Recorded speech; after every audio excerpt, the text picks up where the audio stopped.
Right, this is David from Metal Wani, and today we're with Dan Briggs from Between the Buried and Me. Dude, how you doing, man? I'm good. Cool. So how's the tour going so far? It's going pretty well. Yeah. This is the last day of like 7 days in the UK, so yeah. I don't think we've ever headlined in Brighton, so it's cool. Yeah, good to have you here, man. Mm-hmm. So originally, how did the concept for Coma Ecliptic start coming about? Oh, it was Tommy's idea. It was our singer's idea, and the music was about half written.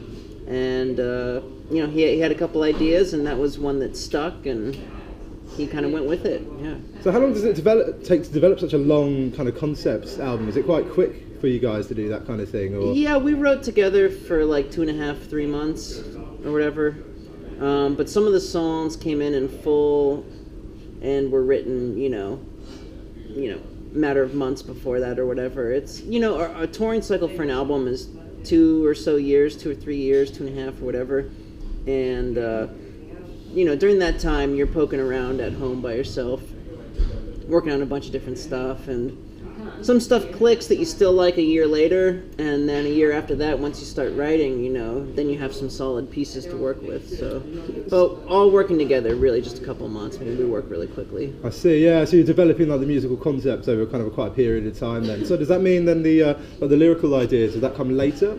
Yeah, that's all Tommy. Cool. That's all our singer. Yeah.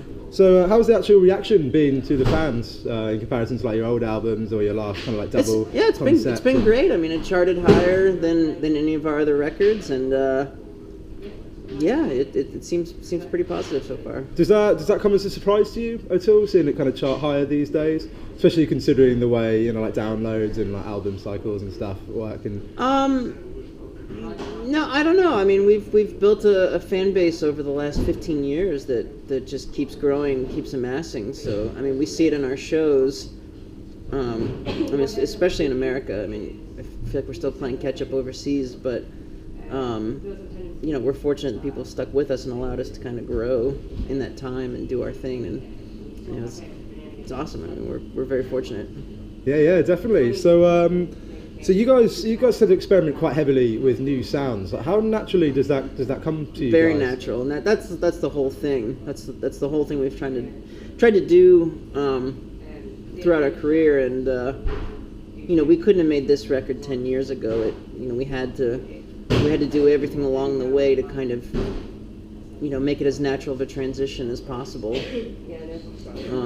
And yeah, this record was probably the most easiest and naturalist record that we've ever written. Wow, so would that be kind of more just getting kind of used to each other's sort of playing styles, or knowing how they react to your just writing? Maturing. We're all in our 30s now, and we survived our 20s together, and we're just older, and we're just getting better at writing and arranging music. So what would be your biggest influences on bringing where Between the Buried and Me is today, for instance? Well, I mean, there's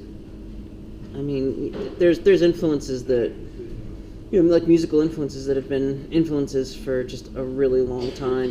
If that's like, more stuff from like the theater, plays and stuff, Andrew Lloyd Webber musicals I grew up with that still resonate or whatever with me, and Stephen Sondheim stuff, kind of darker, kookier stuff, or just stuff like, I don't know, like Dream Theater or Genesis, Gentle Giant, just all this stuff that we've been listening to for years and years and years, and has been an influence. And it's just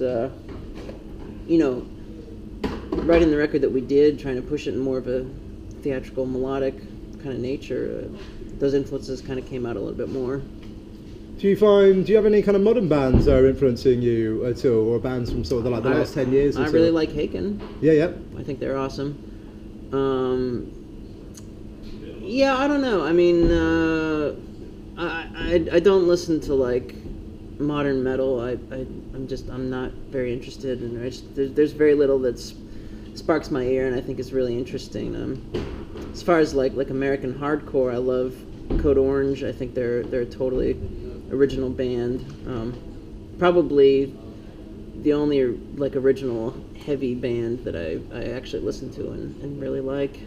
But I feel like they're pretty experimental in and of themselves and doing a lot of different shit. But a lot of the stuff I listen to is either bands from the 90s like Failure. Yep. One of my favorites, and or just the old prog, or the British '80s like shoegaze stuff. I'm really into. Yeah, so I'm into a lot of different stuff, but it's it's very rare that there's something new that gets me really jazzed and really excited.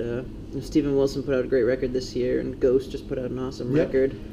The Deer Hunter put out a really good record recently. So yeah, there's some. Awesome, man. So what would you say over all these years is one of your sort of like career highlights? I don't know. I guess being able to play all over the world is pretty neat. Even like I said earlier, just to be afforded the opportunity to grow over 7 full-length albums, and most of my favorite bands, I can't name 7 albums of theirs.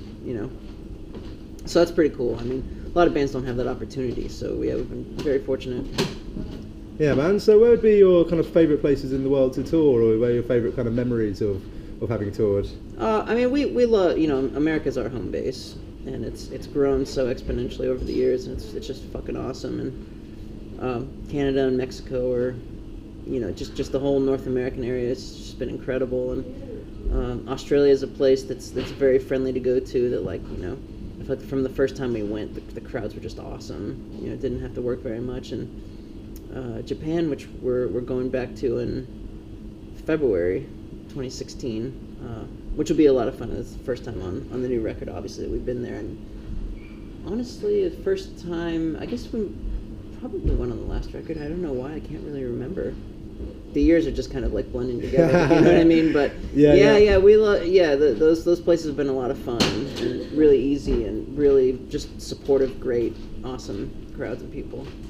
Excellent. So do you think you'll always continue to write concept albums, or? I have no idea. I mean, we're still very much living on this one. We haven't played more than 3 of the songs on the album, and it's hard to move on and think of the future until we've really played them all, and we won't really, sorry, I got something in my eye, won't really be playing the album in its entirety until next year, probably this time next year, so I'll start thinking about the future after that. So you don't know whether or not you might release like a garage rock album like Mastodon, for instance, and do away with all the concepts and...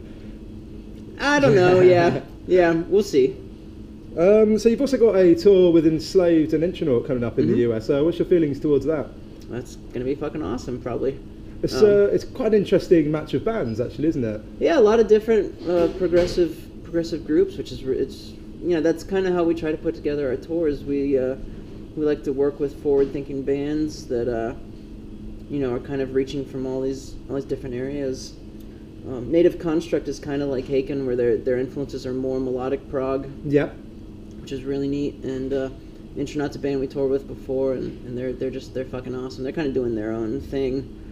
And then Enslaved, of course, is kind of like heavier end of the spectrum, but they still have like a melodic focus, which is really cool. And I think that's probably the thing that ties all the bands on the package together, which is really cool. And just finally, so what's your plans for next year, other than getting this whole album? As we're doing that. We'll probably play the full album in the next fall. God, we have a lot of shit planned. We're going to Australia and Japan. A couple more tours planned in America, and maybe some festivals over here in this next summer. Jeez, yeah. We try to take it 1 month at a time. Yeah, just a lot of touring. I mean, we will be touring on this record at least another year, so. Excellent. Yeah. Cool. Dan, thank you very much for your time. Cheers. Thank you. Appreciate it, man. Thank you. Could I just finally ask you to do one more thing? Yeah. And that's just for the station's called Metal Wani, and it's in India. Could you just do like an ID for it? So she's, I'm Dan from Between the Buried and Me, and you're watching Metal Wani, for instance. Wani? Yep, Wani, yeah. Hey, what's going on? This is Dan from Between the Buried and Me, and you're watching Metal Wani. Good?